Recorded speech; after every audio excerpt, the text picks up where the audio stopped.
বিশ্ব বরেণ্য নেতা মাননীয় শ্রী নরেন্দ্র দামোদর দাস মোদীজি আমাদের राज्य। साथियों, टीएमसी एक महिला विरोधी पार्टी है और BJP women lead development model पर चलती है। आप देखिए, जिस मां ने अपनी बेटी को डॉक्टर बनाया और जिसकी बेटी को टीएमसी के महाजंगल राज ने छीन लिया, बीजेपी ने उस मां को अपना उम्मीदवार बनाया है। और इतना ही नहीं, 4 मई को बीजेपी सरकार बनने के बाद उन पर हुए हर अन्याय, हर अत्याचार की फाइलें खुलेगी। मैं फिर से कहता हूं, फाइलें खुलेगी। और ये मोदी की गारंटी है।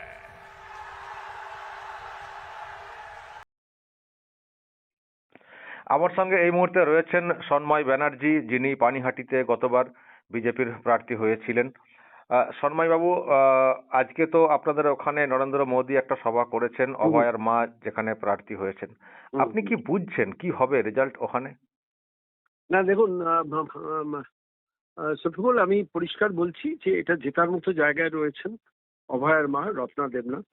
এই মুহূর্তে যা পানিহাটির পরিস্থিতি, পানিহাটির সত্যি কথা বলতে পানিহাটির পরিস্থিতি দীর্ঘদিন ধরেই ঘোষ পরিবার বিরোধী একটা সেন্টিমেন্ট আছে, সেটা ভোটে রিফ্লেক্ট করানো যায় না। আমার ক্ষেত্রে আমি 2021 নির্বাচনে দাঁড়িয়েছিলাম, ভোটে রিফ্লেক্ট করাতে পারিনি। 2016 নির্বাচনে কান ঘেঁষে বেরিয়ে গিয়েছিলাম অনেক কিছু দুর্বলতার জন্য। প্রশ্নটা হচ্ছে যে পানিহাটিতে এই মুহূর্তে দাঁড়িয়ে যে সেন্টিমেন্টটা চলছে, সেই সেন্টিমেন্টটা কিন্তু অভয়াকে ঘিরে একটা মারাত্মক আবেগ কাজ করছে। এবার এই আবেগটা কতটা ভোটে রিফ্লেক্টেড হবে তার উপর কিন্তু সম্পূর্ণটা নির্ভরশীল। এখনো পর্যন্ত যা পরিস্থিতি, কলতান দাশগুপ্ত নির্বাচনে দাঁড়িয়েছেন পরিচ্ছন্ন মুখ, কিন্তু তাঁর লড়াইটা জামানত বাঁচানোর সঙ্গে। তাঁর লড়াইটা সত্যি কথা বলতে ওই 15-20 হাজার ভোটের জন্য। যদি একটু শফিকুল হিসেব করে দেখেন যে 2021-এর নির্বাচন, 2021-এর পর 2024-এর নির্বাচন বা 2021-এর নির্বাচনে কংগ্রেস প্রার্থী সিপিএম এর সমর্থনে পেয়েছিলেন 32,000 ভোট। সেইটা 2024-এ বাম প্রার্থী সুজন চক্রবর্তী নেমে এসেছিল 22,000 ভোটে। তো সেই 22,000 ভোটটা এমন কিছু পাটিগণিত বীজগণিত পানিহাটিতে নেই যে সেই বাম ভোটটা 60,000, 70,000, 80,000-এ পৌঁছবে। ফলত আলটিমেটলি তাঁদের ওই লড়াইটা কলতানকে ঘিরে যে 20, 25, 30,000-এর মধ্যে সীমাবদ্ধ, সেটা একটা ডিসিসিভ ফ্যাক্টর করানোর চেষ্টা করছে তৃণমূল কংগ্রেস।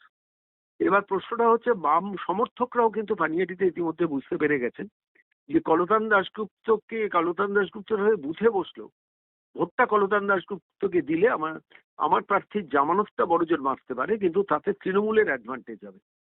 ফলে আমার নিজের বিশ্বাস এবার পানিহাটির বহু বামপন্থী ভোটার, যারা so called dedicated committed political worker ছাড়া এমনি বামপন্থী মানুষ, তাঁরাও এই বিষয়টা বুঝতে পেরেছেন এবং সেই ভোটটা কিন্তু এবার পরিষ্কারভাবে অভয়ের মার দিকে যাওয়ার কথা। বামপন্থীরা সেই ভোটটা ধরে রাখতে পারবেন না, যদিও তারা আপ্রাণ চেষ্টা করছেন। তৃণমূল কংগ্রেস কিন্তু সিপিএম এর এই ভোটটার উপর নির্ভর করছে, অর্থাৎ কলতান দাশগুপ্ত যদি একটু সাইজেবল ভোট কেটে নেয় তাহলে ঘোষ পরিবারের ডাইনাস্টিক রুল আরেকবার শুরু হতে পারে। কিন্তু ঘোষ পরিবার পানিহাটির এত কিছু চুরি ডাকাতি করেছে, আমি তো বারবার করে বলি যে গঙ্গাটা বিক্রি করা, বিটিওরটা বিক্রি করা, রেল লাইনটা বিক্রি করা, এই 3টে কাজ ঘোষ পরিবার পানিহাটিতে বাকি রেখেছে। ফলত এবং সেগুলোও বিক্রি হচ্ছে, রেল লাইনের ধার বিক্রি হচ্ছে, বিটিওরের ধার বিক্রি হচ্ছে, গঙ্গার পাড় বিক্রি হয়ে যাচ্ছে, ঘোষ পরিবার করছে। বেসিক্যালি চৌর্যবৃত্তির একটা সাম্রাজ্য, সেই পরিবার থেকে চাকরি চুরির অভিযোগে দায় বৌমা অভিযুক্ত হয়েছিল, সেই ইতিহাস সবগুলো আপনি জানেন। ওভারঅল পানিহাটির যা সিচুয়েশন, নরেন্দ্র মোদী আজকে আসার ফলে আর একটু অ্যাডভান্টেজে পৌঁছল, পারসেপশনটা বিল্ড আপ করেছে যে অভয়ের মাকে জেতানো উচিত। সাধারণ মধ্যবিত্ত, নিম্ন মধ্যবিত্ত, উচ্চবিত্ত মহিলাদের মধ্যে অভয়ার মাকে ঘিরে একটা আবেগ তৈরি হয়েছে। আর ভদ্রমহিলা প্রার্থী হিসেবে একজন অসামান্য প্রার্থী আমার নিজের মনে হয়েছে। যেভাবে কথা বলছেন, যে আবেগটা তিনি সংযতভাবে প্রকাশ করছেন, যা অনেক বিজেপি কর্মী বা নেতা বক্তৃতার সময় করতে পারছেন না, কিন্তু তিনি ধরে রেখেছেন। বলে ভোট তো আলটিমেটলি প্রার্থীকেই দেয় মানুষ, প্রতীককেও যেমন দেয় প্রার্থীকেও দেয়। আমার নিজের স্থির বিশ্বাস পানিহাটিতে অভয়ের মা জিতছেন। কত মার্জিনে জিতবেন, কত ভোটে জিতবেন সেটা সময় বলবে, কিন্তু পরিস্থিতি যেদিকে যাচ্ছে ফলস ভোট, ছাপ্পা ভোট এবার হবে না। কিন্তু ঘোষ পরিবার টাকা পয়সা নিয়ে তো বাজারে বিচরণ করছেন, ঘুরছেন, বিপক্ষের এজেন্ট কেনা থেকে শুরু করে বিপক্ষের নেতা কেনা থেকে শুরু করে এসব কাজগুলো তারা দীর্ঘদিন ধরে পারদর্শী।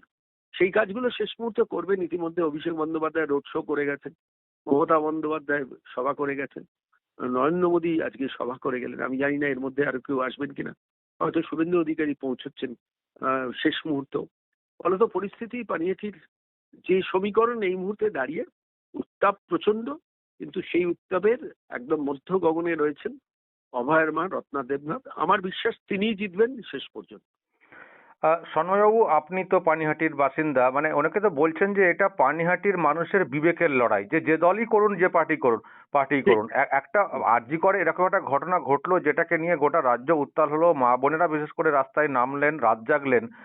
আর উনি যে কোনো পার্টিরই হন না কেন, যখন প্রার্থী হয়েছেন অভয়ার মা, তো সেখানে তাকে সমর্থন না করে যদি অন্যদিকে সমর্থন করেন পানিহাটির কেউ, তো তার বিবেকটা কি? তিনি তার বিবেককে কি মানে জবাবটা দেবেন? এটাও তো অনেকে বলছেন।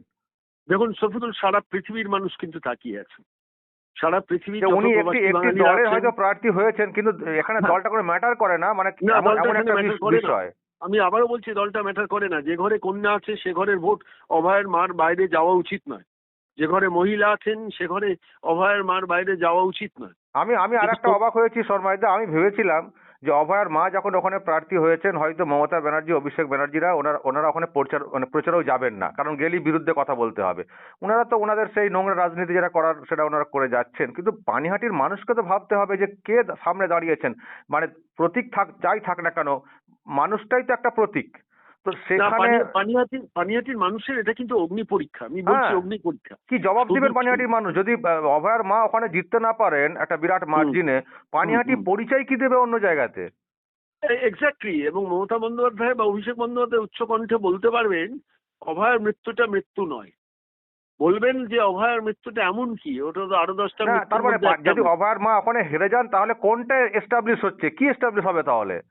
যে ঘরে মেয়ে বড় হবে সে ঘরের মেয়েকে পানিহাটির বাইরে রাখতে হবে বা পশ্চিমবঙ্গের বাইরে পাঠাতে হবে পড়াশোনার জন্য, চাকরির জন্য। এটাই শেষ পর্যন্ত প্রতিষ্ঠিত হবে যদি পানিহাটিতে অন্য কিছু ঘটে।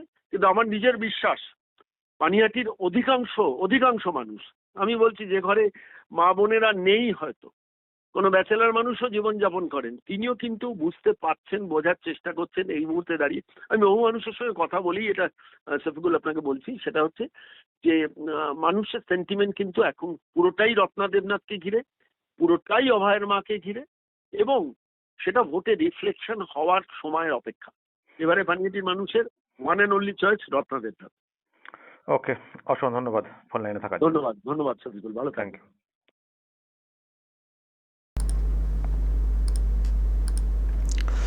দর্শক শুনলেন, সন্ময় ব্যানার্জি ব্যাখ্যা দিলেন ওখানে কি চলছে, পালস কি, সেই ব্যাখ্যা দিলেন। এবং ওখানে তো আজকে নরেন্দ্র মোদী গিয়েছিলেন, আর ওনাকে সামনে পেয়ে তো কেঁদে ফেলেন অভয়ার মা, এবং কিছু কথা বলারও চেষ্টা করেছেন। যেটা শুনলাম উনি বলেছেন যে ওই মেয়ের বিচার সেটার ব্যাপারে। তো নরেন্দ্র মোদী ওনাকে আশ্বাস দিয়েছেন বিচার হবেই, সরকার উল্টালে সব ফাইল কিন্তু খোলা হবে এবং মেয়ের বিচার হবেই, উনি আশ্বস্ত করেছেন। তো মানে কেঁদেছেন অভয়ার মা ভীষণই, ওখানে দেখতে পাচ্ছেন একেবারে ভেঙে পড়ার মতো একটা অবস্থা। আর প্রধানমন্ত্রীকে সামনে থেকে পেয়েছেন, যিনি নারীদের, মহিলাদের নিরাপত্তার বিষয়ে আশ্বাস দিয়ে থাকেন, কাজ করে থাকেন। তো দেখতে পেয়ে উনি ওনার মনের যে কথাগুলো সেগুলো বলেছেন, বিচার চেয়েছেন, এবং দেখুন কিভাবে ওনাকে আশ্বস্ত করেছেন নরেন্দ্র মোদী। এবং তারপর উনি ওনার ভাষণেও বলেছেন সমস্ত ফাইল খোলা হবে, সমস্ত ফাইল কিন্তু খোলা হবে, কাউকে কিন্তু ছাড়া হবে না। তো দেখা যাক দর্শক, পরিবর্তনের দোরগোড়ায় তো আমরা পৌঁছে গেছি। প্রথম দফার ভোট হয়ে গেছে, সেখানে যা রেজাল্ট দেখতে পাচ্ছি, মানে ইঙ্গিত পাচ্ছি যে পরিবর্তন হচ্ছেই। আর একটা দফা বাকি, তার মধ্যে পানিহাটির বিষয়টাও রয়েছে। কিন্তু হ্যাঁ, যেটা আমি বলছিলাম সন্ময় ব্যানার্জির সঙ্গে কথা বলার সময়, যে এটা কিন্তু পানিহাটির মানুষের কাছেও কিন্তু একটা অগ্নি পরীক্ষা। তাদের কি মন মানসিকতা, তারও কিন্তু একটা টেস্ট, যে এমন একজন প্রার্থী হয়েছেন এবং যাদের বিরুদ্ধে প্রার্থী, যে ঘোষ পরিবার বলা হচ্ছে, এই যে নির্মল ঘোষ পরিবারের, এবং তার ছেলে, এবার তার ছেলে প্রার্থী হয়েছেন তীর্থঙ্কর ঘোষ, যেটা জানতে পারছি। তো এর সঙ্গে লড়াই কার না, একজন প্রতীক হয়ে যিনি দাঁড়িয়েছেন, যার মেয়ের সঙ্গে এরকম একটা ঘটনা ঘটানো হয়েছে। তো পানিহাটির মানুষ এখানে ঠিক বিচারটা করবেন না। আইন আদালত সে তো আছেই, সে যা বিচার হওয়ার তো হবেই, কিন্তু পানিহাটির মানুষের হাতে যে বিচার এখন সামনে এসে দাঁড়িয়েছে, এখন যেটা সামনে এসে দাঁড়িয়েছে, যে তারাও এই শাসক প্রার্থীকে হারিয়ে প্রমাণ করবেন যে দেখুন, আপনাদেরকে আমরা পছন্দ করি না, আর যে ঘটনা ঘটানো হয়েছিল আমাদের ঘরের মেয়ের সঙ্গে, আপনাদের কোনো ক্ষমা নেই। তো এই বিচারটা কি পানিহাটির মানুষ করবেন না? যদি এখানেও ইনি হারেন এবং ওই ঘোষ পরিবারের প্রার্থী জেতেন, তাহলে সত্যিই তো পানিহাটির মানুষ কি পরিচয় দেবেন বাইরে, কি পরিচয় দেবেন? তবে আশা করব পানিহাটির মানুষ সেই ভুলটা করবেন না।